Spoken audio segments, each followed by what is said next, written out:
Good morning. We all know that water is the source of life in every culture, in art, in every religion. But in our time, the rapidity of growth, the weight of modern settlement, the widespread poverty, all impose everywhere an interdisciplinary, intercultural scientific study on the problems of obtaining and using water.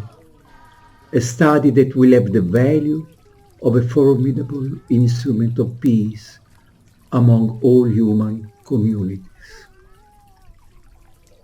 The task we have set ourselves is to design a new model of research center and active residence for scholars from all over the world, a real home of water research to be carried out wherever necessary on our planet.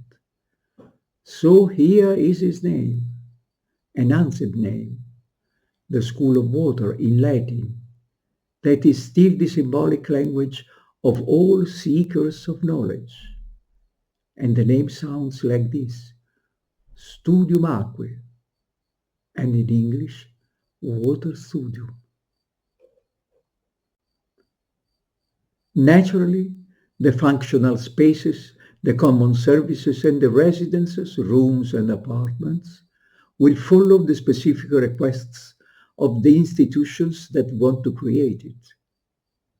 For now, our hypothesis, which takes into account the best examples comparable with our aim, envisages around 400 beds, 4,500 square meters of functional spaces and common services, the same number of green spaces, and a large solar energy collection surfaces integrated into the architecture.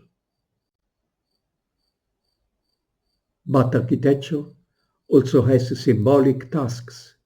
The never quenched thirst for knowledge represented by the ascension toward the light is present in the project in the proportioning of the architectural volumes intended for research.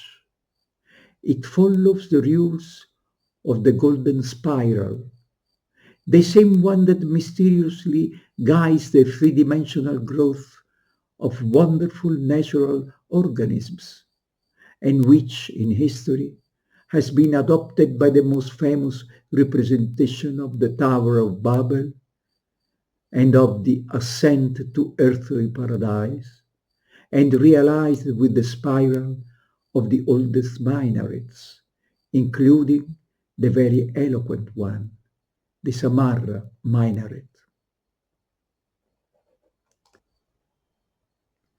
The golden spiral, therefore, seemed to us to be the geometric matrix that, with greater symbolic fullness, could preside over the composition in space of the places of research and work, organizing them as a ladder ascending towards the sky, while the residences of researchers are arranged around it with simplicity.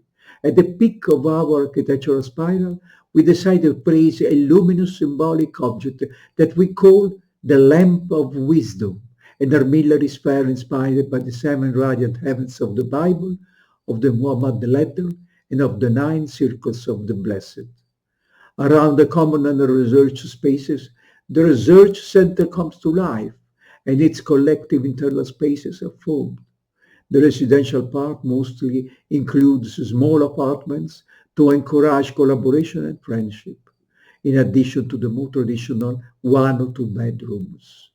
The roofs, but also the vertical glass walls, can be used to capture solar energy using the most up-to-date construction system. Naturally, the project was conceived as a formally scalable project.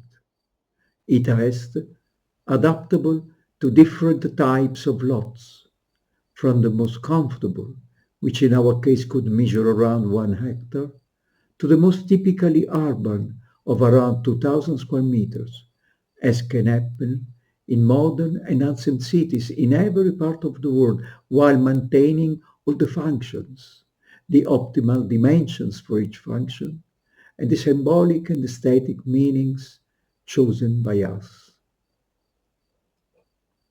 In the open spaces of our water studium, as in every garden, the allegorical model of paradise will have to live, because in every idea of paradise, water, however, is the essence of everything, of the greenery, of the woods, of the flowers, of the fruits, of the blissful life that every garden, even a modern one, seems to promise.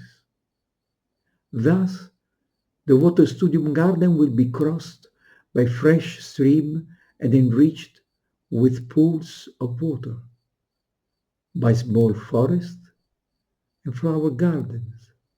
The main entrance to the research center will be from the garden.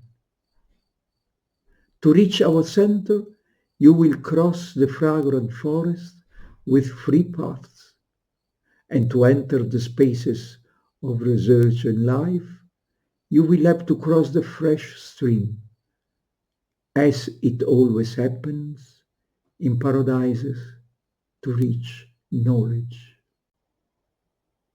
At this point, we can imagine the play of natural lights, reflections, water reflections, that our water studio wants to be surrounded by, accompanied by Brahms' academic overture, music written for those who work for knowledge and for the whole humanity.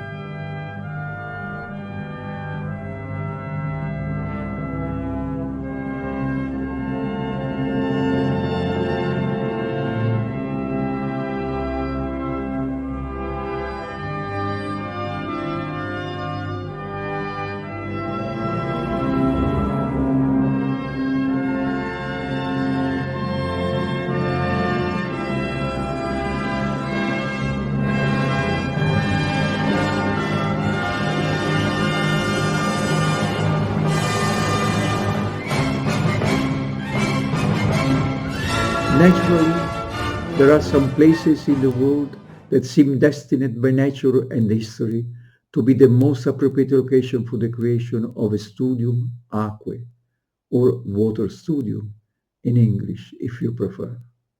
Many can be included, from the Jordan to the Ganges, from the Amazon River to the Yangtze, to the Congo to the Mississippi. But for us Italians, Venice is the perfect place to choose to create a studium aquae. We examined three places.